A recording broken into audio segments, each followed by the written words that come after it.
lesbian detectives, unsolved cases. She's still missing. Yeah, they haven't found her yet. Well, let's talk about it.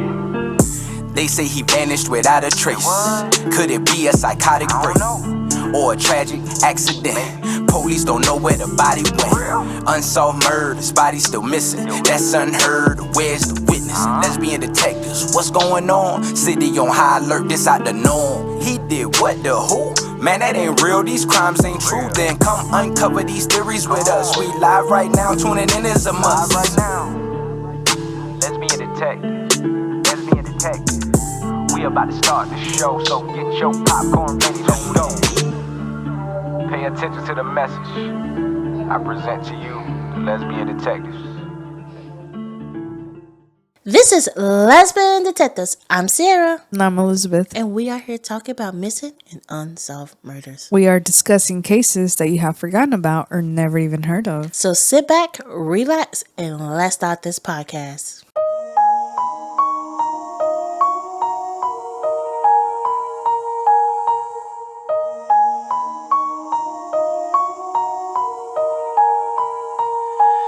Welcome back, everybody, to a new week and a new episode. It is 4th of July, and we're not like eating regular barbecue, like what people would normally do. Where do we fit in the normal box? I mean, I'm normal. Don't do me. No, you're not. Wow. Okay, never mind then. But we are doing like Korean barbecue a little bit. We're doing like, what is it? Bulgogi. Fried rice. Banana pudding. Potato salad. It's a lot of different foods. Pasta salad. Oh, pasta salad. There's a lot of food that doesn't go together. But my friend is pregnant and we're doing like her gender reveal that same day. So it's like most of the menu is stuff that she's craving. And I know as a pregnant woman, when you're craving something, you need it right then and there. So I'm like, girl, if you want to bring these weird items sometimes, bring them. I'm going to eat them right with you, okay? It was like she wanted a tuna salad, something. I was like, girl, now you lost me. I'm there for you on some of the menu, but no, I'm not into tuna like that. But guys, let me tell you a secret about this case. It is another LGBT. And you're like, Sierra, did we just finish Pride Month? Listen, Pride Month is every month, okay? I wanted to do this case last month, but I could not figure out if he was gay or not. It was like some outlets saying he was, some said he wasn't. But I listened to a podcast that his mom did, and she did confirm that he was gay. So I was like, okay, now I have to do it because I really want this case to get out. And it's a heartbreaking case. And this case remind me of a case that happened earlier not even this year, like in early 2000s, around COVID time. So guys, this case right here is very heartbreaking. Now, you know I gotta say my favorite line. Now let's get into the episode. There are certain phone calls that never leave you. From one mother in Maryland, it was the call she received on Mother's Day in 1995. Her 19-year-old son sounded terrified. He was crying. He said he was in California and he wanted to come home. But then something changed. His voice became shaken, almost as if someone had walked into the room. According to his mother, she heard a commotion, then a scream, and then the line went dead. That was the last time anyone in his family ever heard from him. For nearly 30 years, his disappearance remained a mystery. A young man simply vanished after embarking on a cross-country road trip. But as the years passed, whispers of an abusive relationship, a hidden body, and a shocking confession would turn this missing person case into something much darker. Because, according to one witness, he didn't disappear. He was murdered.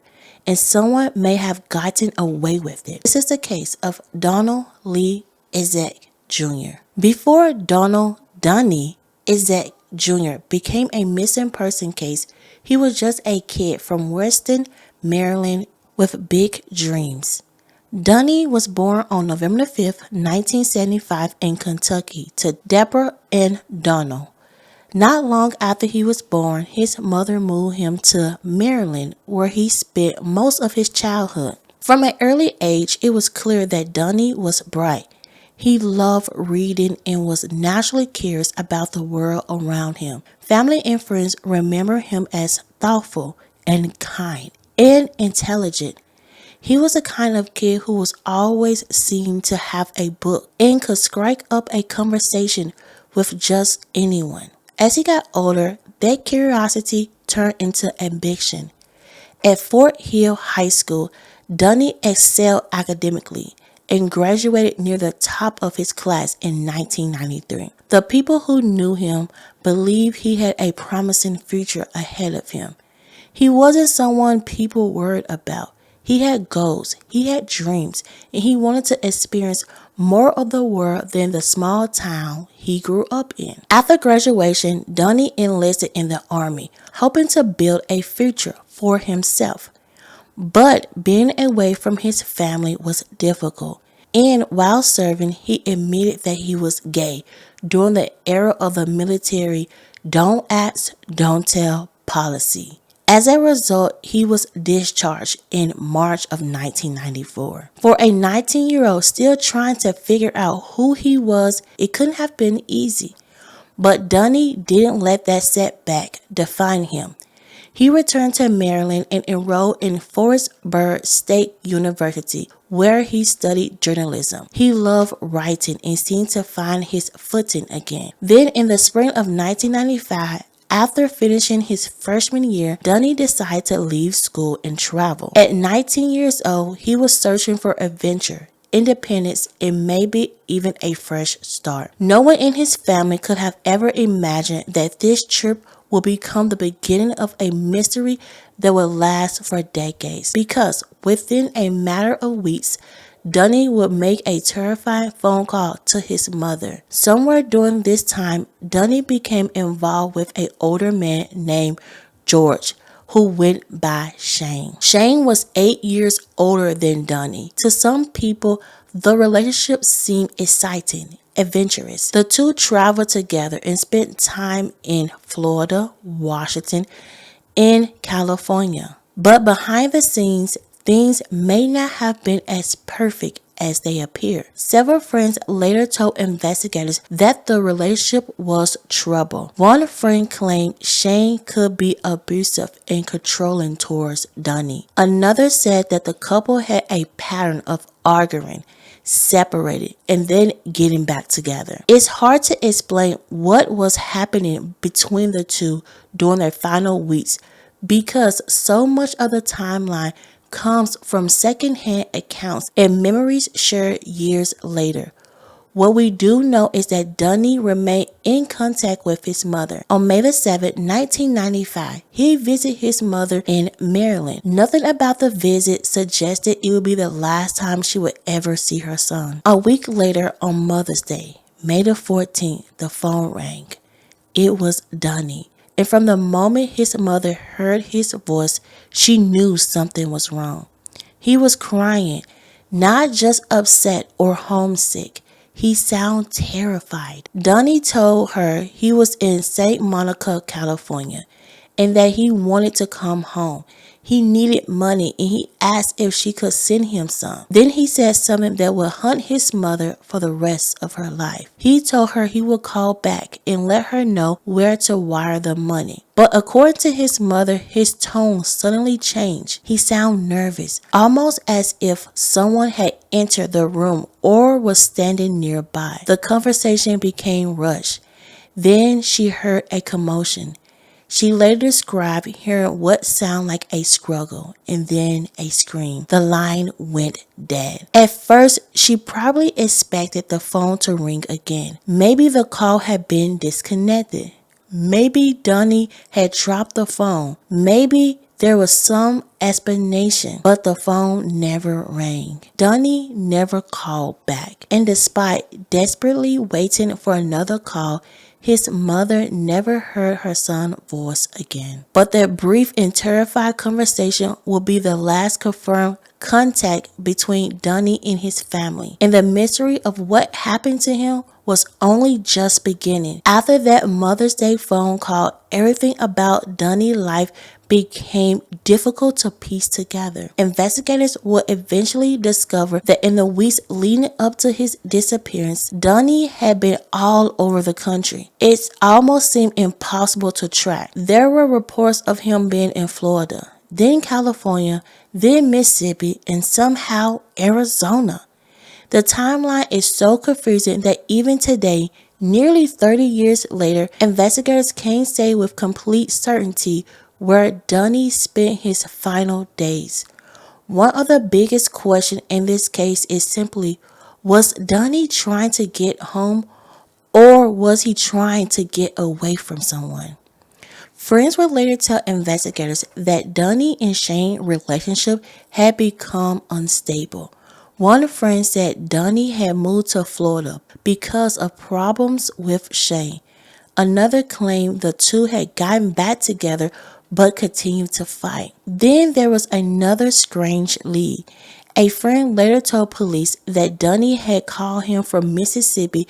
During that conversation, Donnie reportedly said that he and Shane were trying to move back to Florida. That call is important because it placed Donnie in Mississippi, a place that would become a central to the investigations years later. Then another witness came forward with a slightly different version of events. According to that person, Donnie and Shane had been traveling together and spotted in New Orleans. While there, the two allegedly had another argument. Shane reportedly left for Mississippi and Donnie followed sometime later. Again, it is difficult to know exactly what happened because accounts don't perfectly line up. But there's one piece of evidence that investigators know is real. For months, investigators believe the last sight of Donnie was the frightening Mother's Day phone call he made to his mother. Then they discovered something unexpected. On May the 22nd, 1995, Donnie had been pulled over in Buckeye, Arizona. He wasn't driving his own car. He was driving a vehicle that belonged to Shane. The officer issued him a speeding ticket and ordered him to appear in court on June the 27th. He never showed up. At the time, no one in Donnie's family knew this traffic stop had even happened. But the ticket will later become one of the most important pieces of evidence in the case because it proves something investigators hadn't known before. After that Mother's Day phone call, Donnie was still alive, at least for a little while later. Then months later, another piece of the puzzle appeared. Donnie's mother, Deborah, received a letter in the mail. It was a notice about an unpaid speeding ticket in Arizona. She was stunned. She had no idea her son had even been in Arizona. Imagine opening the letter after months of searching for your child. In your hand is proof that your son was alive after your last conversation with him. For a moment, there is hope. But the letter doesn't tell you where he is. It doesn't tell you what happened to him. It only tells you that at some point after Mother's Day, Donnie was still out there somewhere. For Deborah, that speeding ticket wasn't just an overdue citation. It was a clue, a heartbreaking reminder that her son had been alive, and then he vanished all over again. And following that clue would eventually lead her to a small property in Mississippi, into a story so disturbing that it would completely change the direction of the investigation. By the summer of 1995, Donnie's mother knew something was wrong. Her son wasn't the kind of person who simply disappeared. He was close to his family, especially to her. Even while traveling across the country, he stayed in contact. So when weeks turned to months with no phone call, no letter, no sign of Donnie, she refused to believe that he just walked away. For the first time, she had a name connected to her son's disappearance, Shane. Determined to find answers, Deborah began doing something that many families of missing persons end up doing. She started investigating the case herself. And that investigation led her to Mississippi. Most importantly, to the property owned by Shane's family near the town of Macomb, where she began asking questions. She led to something disturbing. Shane's grandmother remembered seeing Donnie and Shane together at the family farmhouse in the spring of 1995. She also remembered the two of them arguing, not a minor disagreement, an argument serious enough that it stayed with her for years. For Deborah, it raised even more questions. Why were they in Mississippi? What had they been arguing about? And if Donnie had left there alive, where did he go next? At the time, there were no answers. The investigation stalled. Years passed, then more years. The case slowly became a cold case, but Donnie's mother never stopped searching. She called investigators. She followed up on tips. She pushed for new searches. She kept Donnie's name alive because she believed that somewhere, someone knew exactly what happened to her son. And eventually, someone started talking.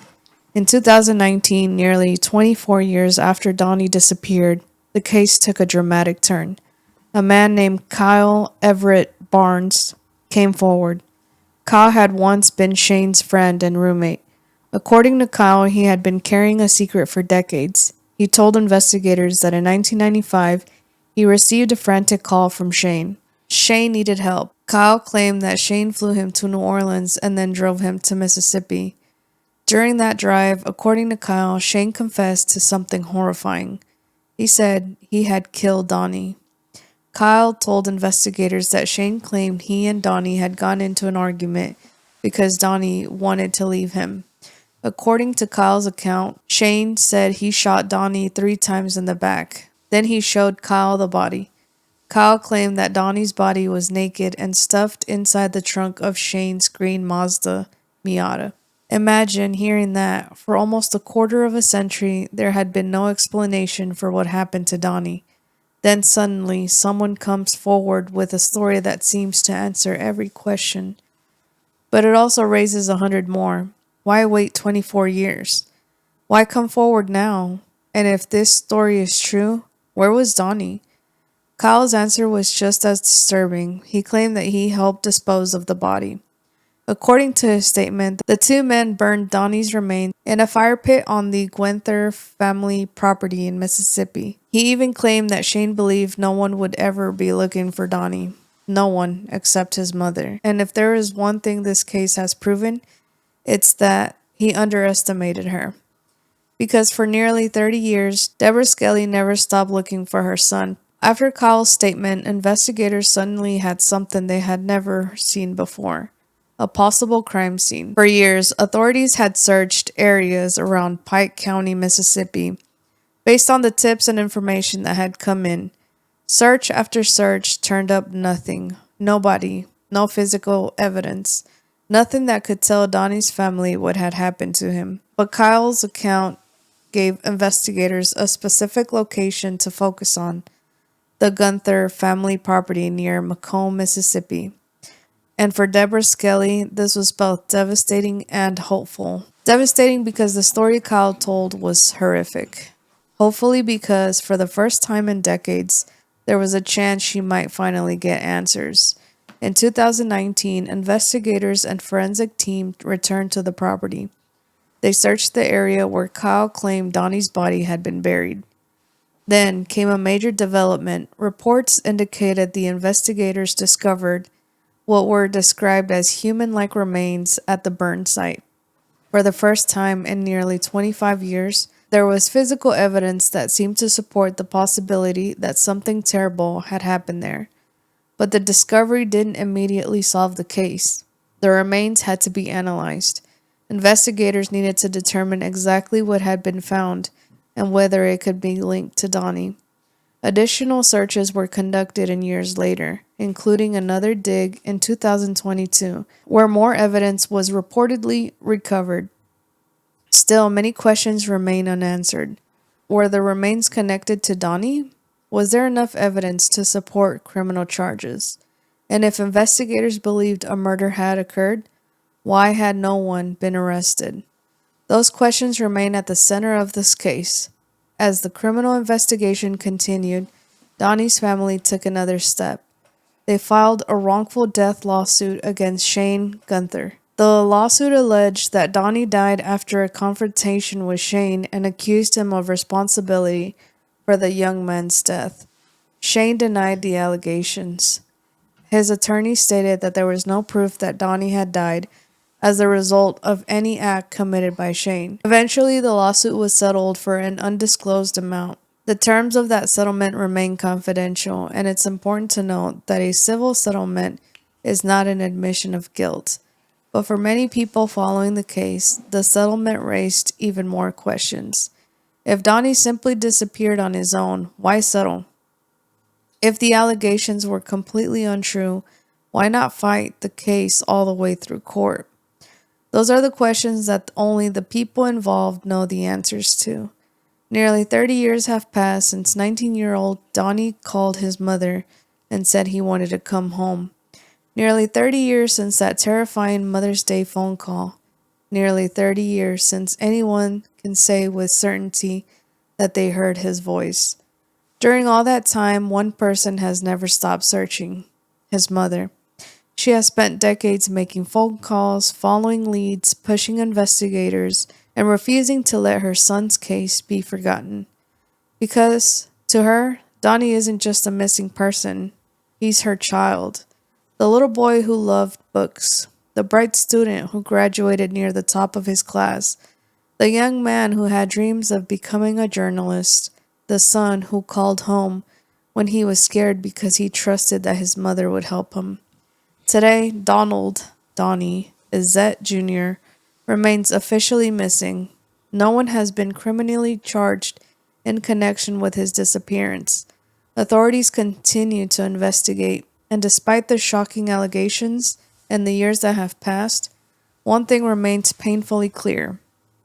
Donnie never came home, and until someone tells the whole truth about what happened in the spring of 1995, his family is still waiting for the answers they have spent nearly 3 decades searching for. Because somewhere between Maryland, California, Arizona, and Mississippi, a 19-year-old young man disappeared. And the mystery of what happened to Donnie, Izzett Jr. remains unsolved. Before we close this case, let's take a moment to remember the victim. Donnie, Izzett Jr. wasn't just a name in a missing persons file or a timeline of travel across the country. He was a son, a student, and a young man who was only 19 years old when he disappeared. Donnie was born on November the 5th, 1975. He grew up in Western Maryland after his family relocated there. And from a young age, he stood out for his intelligence and curiosity. He loved reading and had a real passion for learning. Teachers and family members remembered him as bright, thoughtful, and someone who genuinely cared about the world around him. By the time he graduated from Fort Hill High School in 1993, he was near the top of his class. He had a real academic promise and dreams of becoming a journalist. Writing wasn't just something he enjoyed, it was something he was good at. Like many young people trying to find their place in the world, Donnie's path wasn't perfectly straight. He enlisted in the military after high school, first in the Army and later in the Air Force, during a difficult time under the Don't Ask, Don't Tell policy. He was discharged after coming out as gay. Even after that setback, he didn't stop moving forward. He returned home, enrolled at Frostburg State University, and continued studying journalism. He was still figuring life out, but building towards a future, still only at the very beginning of adulthood. In the spring of 1995, Donnie made a decision to leave college and travel. It was the kind of choice many 19-year-olds make when they're searching for independence and experience. But within weeks, something went wrong. He made a frightening phone call to his mother, asking for help, sounding scared and desperate. After that call, Donnie was never heard from again. Nearly 30 years later, his disappearance remains unsolved. There are theories, allegations, and conflicting accounts, but no final answers and no confirmed closure. What remains certain is this: Donnie was a real person with a real life, a family who loved him, and a future that was never allowed to unfold. And before we move on, he deserves to be remembered as more than a case number. He deserves to be remembered as Donald Lee Izzett Jr. This is the case of Donald Lee Izzett. Now let's get into some theories. Theories. Let's get into some theories. Let's get into some theories. Everyone is a suspect until proven guilty. Let's get into some theories. Lesbian detectives. What type of thoughts you thinking? What theories running through your mind? I'm thinking all types of suspicion. Uncover the truth, what we can find. Witness say they saw somebody creeping out the back door. What you think they did it for? That's so crazy, I'm not sure. They found a car, where could she be? Here go another puzzle piece. Research and do your history. It's plenty unsolved mysteries. Everyone is a suspect until proven guilty. Let's get into some theories, yeah. Let's get into some theories. Let's get into some theories. Everyone is a suspect until proven guilty. Let's get into some theories. Lesbian detectives. And I know I always say me or you, but I'm going to go first. Good. It's strange to me that they went to where Cal said the body was like at. Like they found evidence that a body was burnt there, and they found like evidence that some like it was bones and stuff like that.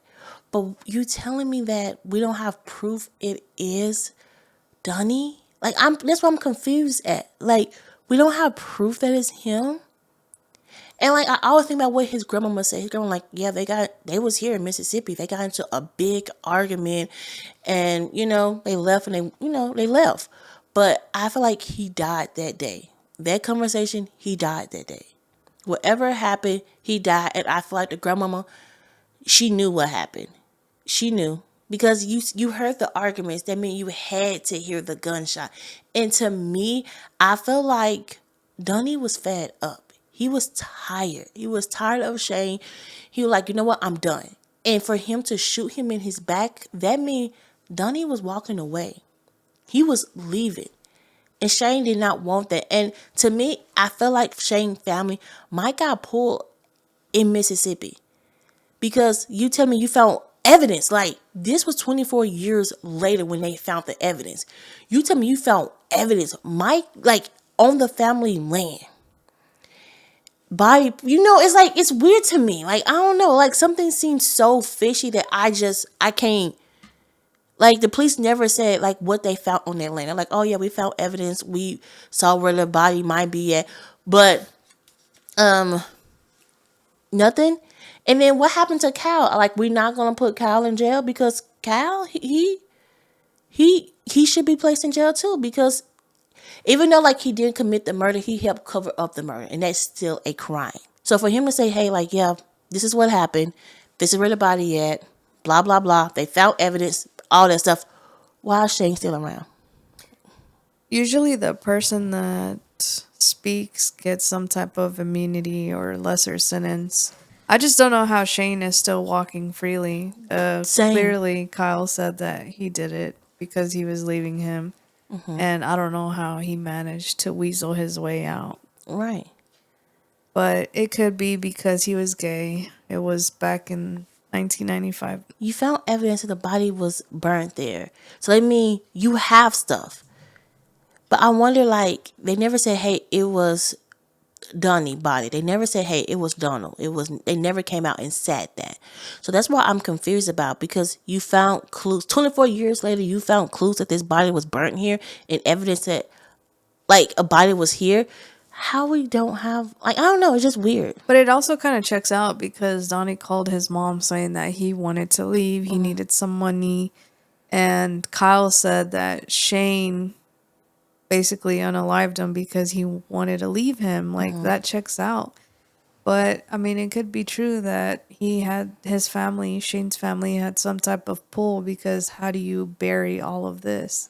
And it's pretty certain that Shane was the one that committed the murder. And there was already signs of abuse, like the grandma witnessed it, a lot of fights, and I feel like Donnie was fed up and was finally like, okay, like, you're gonna threaten me, but I don't really care. Like, it's probably worse to be with you than, and he took that chance. Yeah, but I wonder how he got to Mississippi. So to me, okay, He called his mother on May the 14th in California, right? He got the speeding ticket on May the 22nd in Arizona, and his body was, we don't know when he was unalive, but his body was in Mississippi. So it's like he was alive for a while, after that phone call. I just wonder how Shane convinced him to go back to his home, in Mississippi. That's the only thing. And where was Shane? Because when he was pulled over, I mean, you know what? I wonder if his mother ever saw those police records of him being pulled over. Because where was Shane? Because Donnie got pulled over, but they didn't say if nobody was in the car with him. But I wonder if somebody was in the car with him. Because I don't know, just because he was in Shane's car. Him and Shane got into a big fight, and he assumed that Donna was leaving him. And Donna had his car. Wouldn't he reported missing? Because he had that car when he picked up his friend. So it's like, I don't know. It's like in the case I said, it's so many pieces that's missing. Like, so many counts of where they was at. Like, you need a whole map. Like, I need a whole map and a whiteboard to figure out piece by piece by piece, because it's hard. It's hard.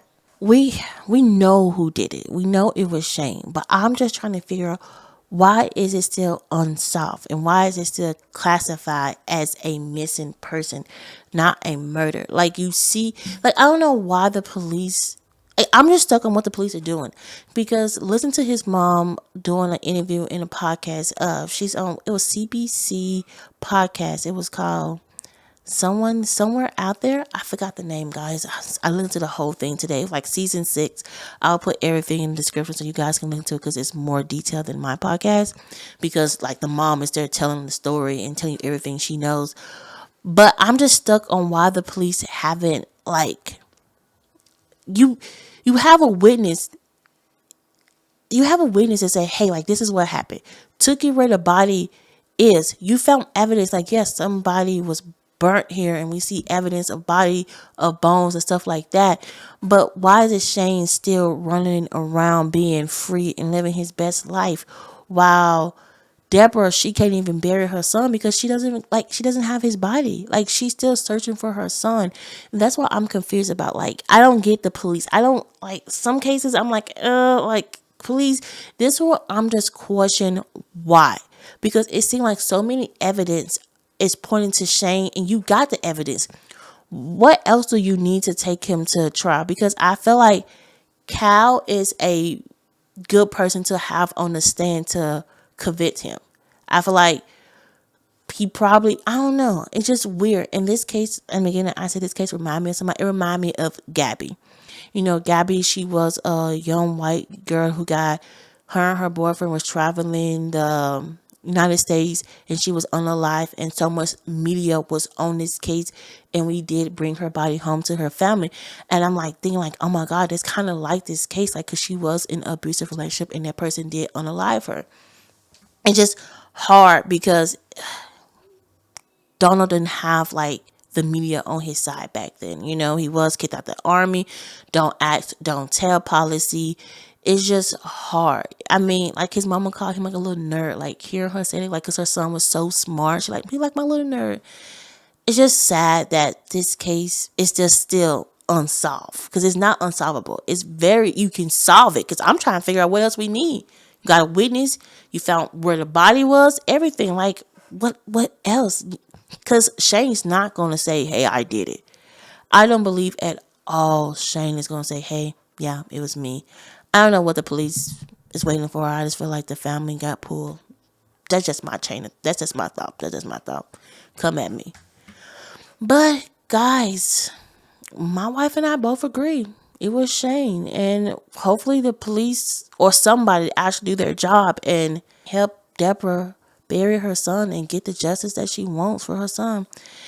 This is our episode, and this is our case. We are on all podcast platforms. We are on YouTube. We are on all social media. So please come check us out. Give us a 5-star rating, and also like, comment, and subscribe on our YouTube. This is Lesbian Detectives. I'm Sierra. And I'm Elizabeth. Don't forget, everybody's a suspect Till proven innocent. Lesbian detective. Unsolved cases. She's still missing. Yeah, they haven't found her yet.